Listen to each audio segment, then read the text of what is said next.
Hello everyone, I am here Kinjal ma'am. So हमने BA पढ़ना चालू किया है। चैप्टर नंबर 1 हमारा स्टार्ट हो चुका है। तो इसके पहले के वीडियो में हमने संचालन के अलग अलग स्तरों के बारे में पढ़ा। उच्च स्तर, मध्य स्तर और निम्न स्तर, उनके कार्यों के बारे में, उनमें किन किन लोगों का समावेश होता है, वो सब कुछ पढ़ चुके हैं। अब एक नया प्रश्न आज पढ़ने जा रहे हैं। प्रश्न है संचालन कार्यों का वर्गीकरण।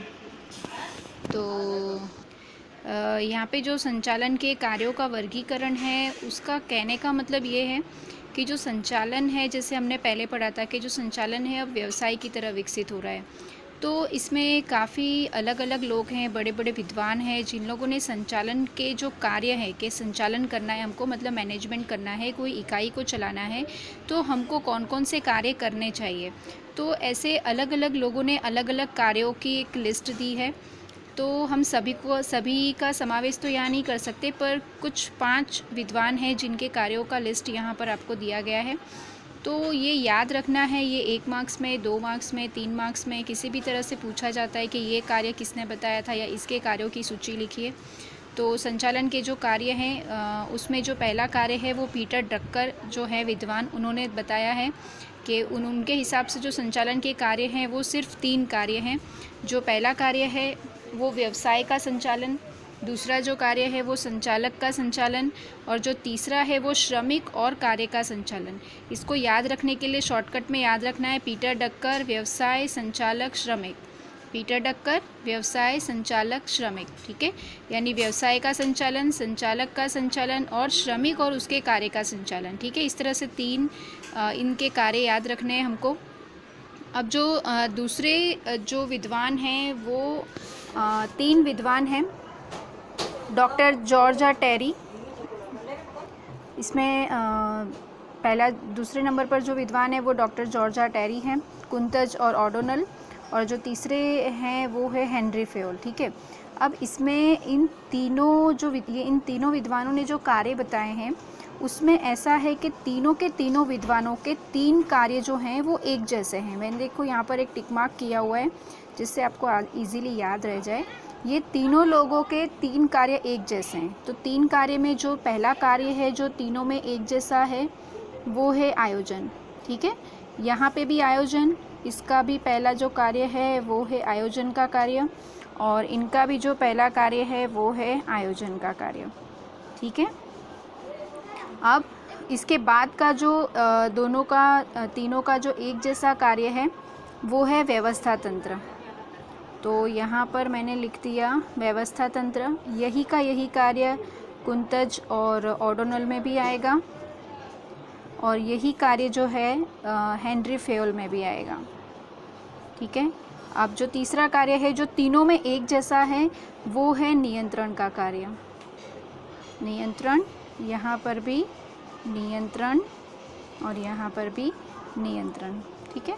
ऐसे इन कार्यों का कोई एक क्रम नहीं है कि आपको क्रम में ही लिखना है, बट जब हम संचालन करते हैं, जब संचालन की प्रक्रिया की जाती है, तो ये जो कार्य हैं ये एक के बाद एक सीक्वेंस में होते हैं। मतलब सारे कार्य का एक क्रम होता है कि पहले आयोजन करना है, फिर व्यवस्था तंत्र करना है, ठीक है। इस तरह से एक क्रम होता है जिसमें जो नियंत्रण का कार्य है वो सबसे अंतिम में आता है। पर यहाँ पर मैंने तीसरे क्रम में इसीलिए लिखा है कि जिससे आपको याद करने में आसानी रहे, और एग्ज़ाम में इसका कोई ज़रूरी नहीं है कि आप सीक्वेंस में लिखो, इस तरह से भी आप लिख सकते हो, कोई प्रॉब्लम नहीं है, ठीक है। तो इस तरह से जो टेरी है उनके 4 कार्य है, उसमें से 3 कार्य हमने लिख दिए। कुंतज और ओडोनल के 5 कार्य है, उसमें से 3 कार्य लिख दिए जो ये दोनों के एक जैसे हैं। हेनरी फेयोल के भी 5 कार्य है, उसमें से 3 कार्य हो चुके हैं, ठीक है। अब जो टेरी है उनका जो चौथा कार्य है वो चौथा कार्य है जो अलग से आपको याद रखना पड़ेगा, वो कार्य है मार्गदर्शन, ठीक है। फिर कुंतज और ओडोनल है, तो इनका और टेरी का दोनों का चौथा पॉइंट एक जैसा है। चौथा पॉइंट मतलब कौन सा? मार्गदर्शन जैसा टेरी में है वैसा ही कार्य कुंतज और ओडोनल ने भी बताया है, ठीक है। खाली हेनरी फेयोल में वो कार्य नहीं आएगा। इस प्रकार जॉर्ज आर टेरी के जो 4 कार्य थे वो ख़त्म हो गए, आयोजन, व्यवस्था तंत्र, नियंत्रण और मार्गदर्शन। कुंतज और ओडोनल में 5 कार्य थे, जो 4 कार्य हमने लिख दिए जो बिल्कुल टेरी के जैसे ही हैं। अब जो 5वां कार्य कुंतज और ओडोनल का है, वो जो कार्य है वो है कर्मचारी व्यवस्था। ठीक है, ये एक कार्य आपको यहाँ पर अलग से ऐड करना है। फिर अब बचे हेनरी फेयोल। हेनरी फेयोल के जो 2 कार्य हैं उसमें से एक कार्य है आदेश देना और जो अंतिम कार्य है वो काम है संकलन का। ठीक है, यानी हेनरी फेयोल में आपको याद रखने का रहा 2 कार्य, कुंतज और ओडोनल में याद रखने का रहा 2 कार्य और टेरी में 1 कार्य। टेरी और कुंतज का एक कार्य एक जैसा है, मार्गदर्शन वाला भी। ठीक है, तो इस तरह से ये 4 लोगों के जो कार्य थे वो यहाँ पर लिख दिए हैं मैंने, जो आप थोड़ा सा लॉजिक से याद करोगे तो आसानी से आपको याद हो जाएगा। अब बढ़ते हैं एक लास्ट विद्वान की तरफ जो काफ़ी इम्पॉर्टेंट है, जिनका कार्य, जो 5वें विद्वान हैं वो हैं लूथर गुलिक और इनके जो कार्य हैं उसको शॉर्टकट में पोस्ट कॉर्प कहा जाता है। पोस्ट कॉर्प, ठीक है। अब पोस्ट कॉर्प ये इंग्लिश में इसका शॉर्टकट बनाया हुआ है एक तरह से, तो हिंदी में भी कई बार इस तरह से ही पूछा जाता है कि पोस्ट कॉर्प का फुल फॉर्म लिखिए। तो जो इसमें पी है उसका मतलब प्लानिंग, ओ मतलब ऑर्गेनाइजिंग, एस मतलब स्टाफिंग, डी मतलब डायरेक्टिंग। अब यहाँ पे जो CO है वो 2 नहीं है, वो एक ही वर्ड है। CO मतलब कोऑर्डिनेटिंग। खासकर यहाँ पे ही बच्चे एग्ज़ाम में मिस्टेक करते हैं, C से भी फुल फॉर्म लिख देते हैं और फिर O से भी कुछ ना कुछ लिख देते हैं, तो ध्यान रखना ये जो CO है वो एक ही यूनिट है। फिर जो R है वो रिपोर्टिंग और B से बजटिंग। अब आपको ये अगर इंग्लिश में याद रखना है तो ये भी याद रख सकते हो, अगर हिंदी में जाना है तो इसका हिंदी मैंने लिखा है। P से प्लानिंग मतलब आयोजन, ऑर्गेनाइजिंग को हिंदी में व्यवस्था तंत्र बोलते हैं, स्टाफिंग को कर्मचारी व्यवस्था, डायरेक्टिंग को मार्गदर्शन, कोऑर्डिनेटिंग को संकलन, रिपोर्टिंग को सूचना प्रेषण और बजटिंग को अंदाजपत्र। ठीक है, ये खास करके बहुत ज़्यादा इम्पॉर्टेंट है।